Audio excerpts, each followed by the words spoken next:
everyone, this is Rich with Lifetime Shred, and today I've got a little rant. Well, it's not really a rant, it's more just talking about an email I got from Axis Wake the other day. Basically, they sent me this email about how to wake responsibly and respectfully in your Axis. So I saw this and I was like, yes, like a brand or a dealer or someone's trying to put some communication out there, some messages out there on how people can be safer while boating, because I see so often new boaters get these really nice boats, they throw these huge waves, huge wakes, etc.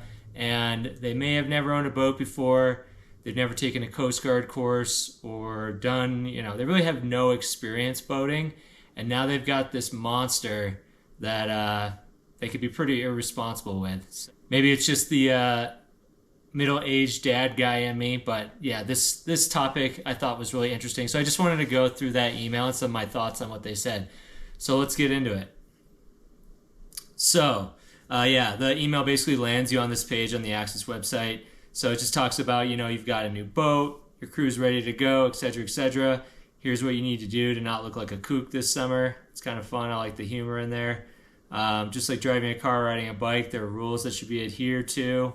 And so first rule, no power turns. I love that they call this out right off the bat because I actually think it's a huge problem. Power turns at a low level can be really annoying for other boats on the lake because you're sending rollers all over the place. But I would even say beyond that, they're very dangerous. And there's been some great videos in the past. I'll try to find one and link it below. Like I think CWB had like a shovel video. I think Learn Wake also had a really good instructional video on that, so I'll try to find those and link them below.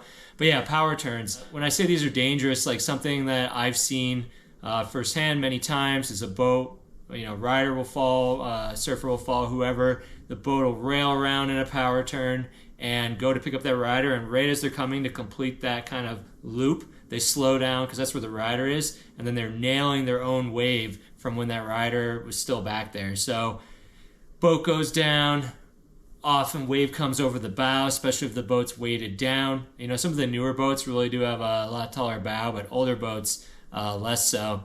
And that wave will go over the front, and next thing you know, like anything could happen. Like maybe the boat just gets drenched, but maybe someone gets washed out the bow.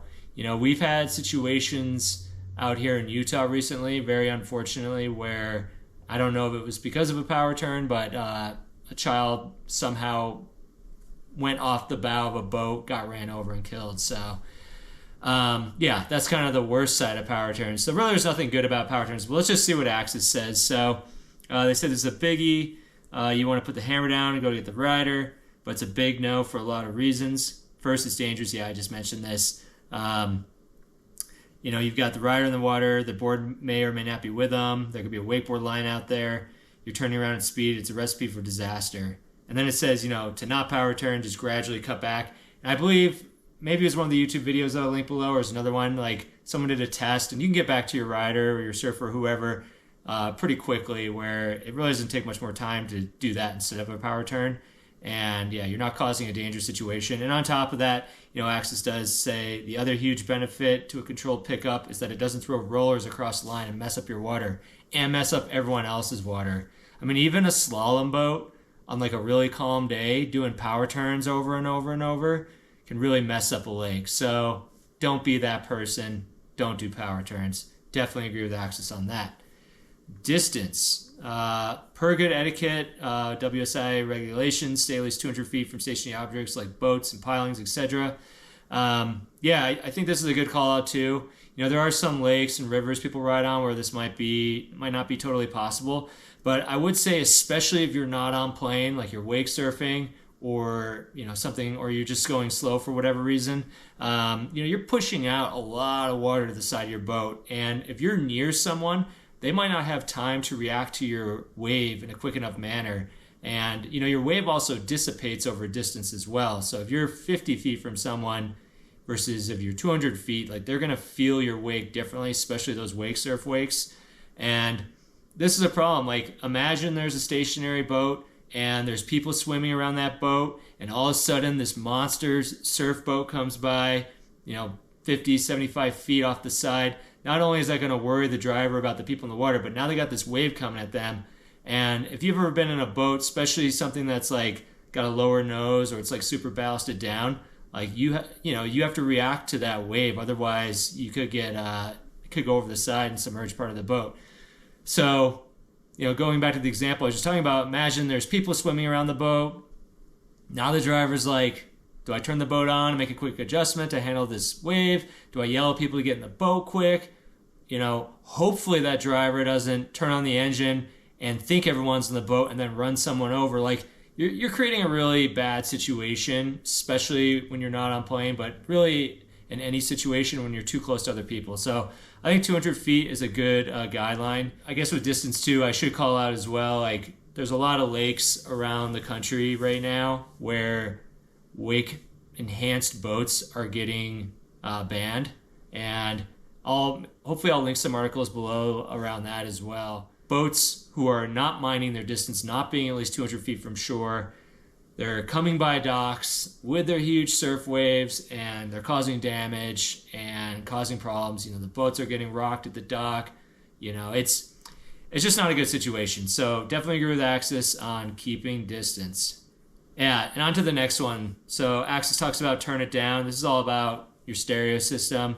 So a lot of boats, even stock from the factory, have pretty insane audio systems.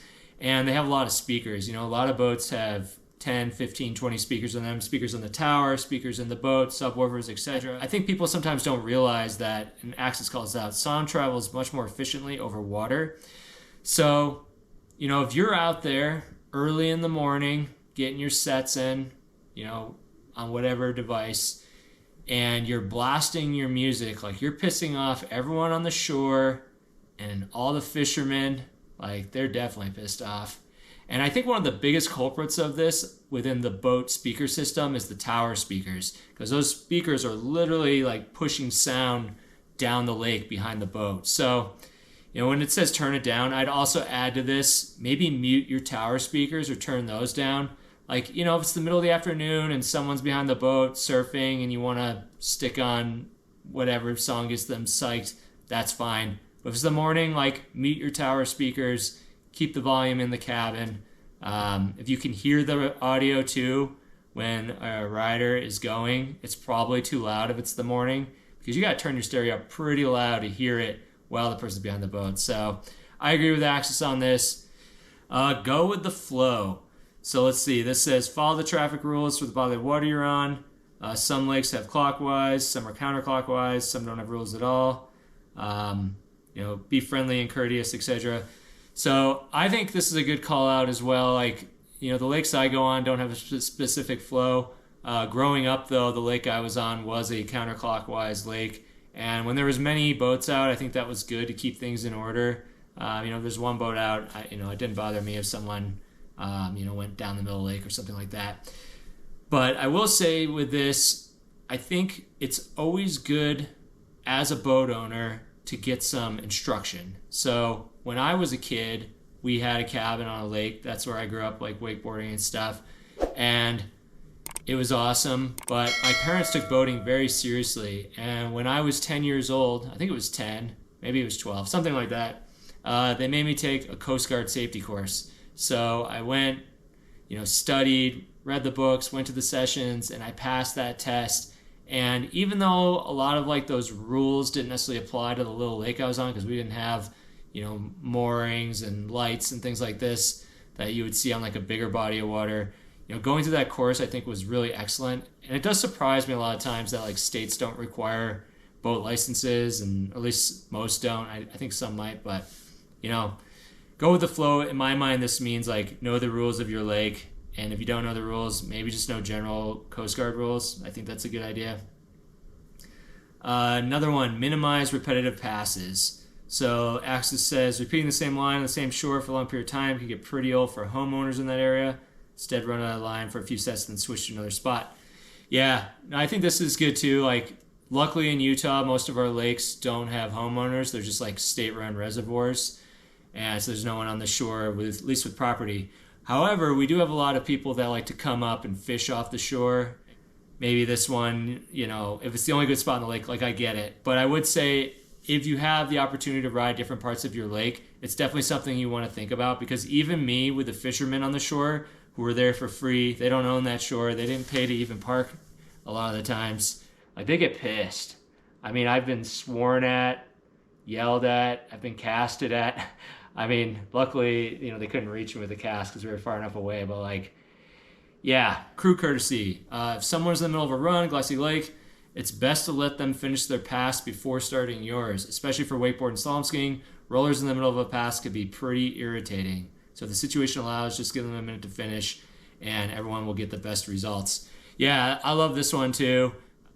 It is kind of irritating, when people are wake surfing in the morning on glass and like not paying attention, going in big circles and just like destroying an entire lake. I just wish people who wake surf when it was glassy would throw on some skis, a kneeboard, a wakeboard, something where their boat's on plane, just because they would be setting out less rollers that travel multiple directions that way. Because a lot of people don't think about it, but a surf boat, you're actually pushing water to the side and forward because you're literally pushing the lake versus riding on top of it like when you're on plane.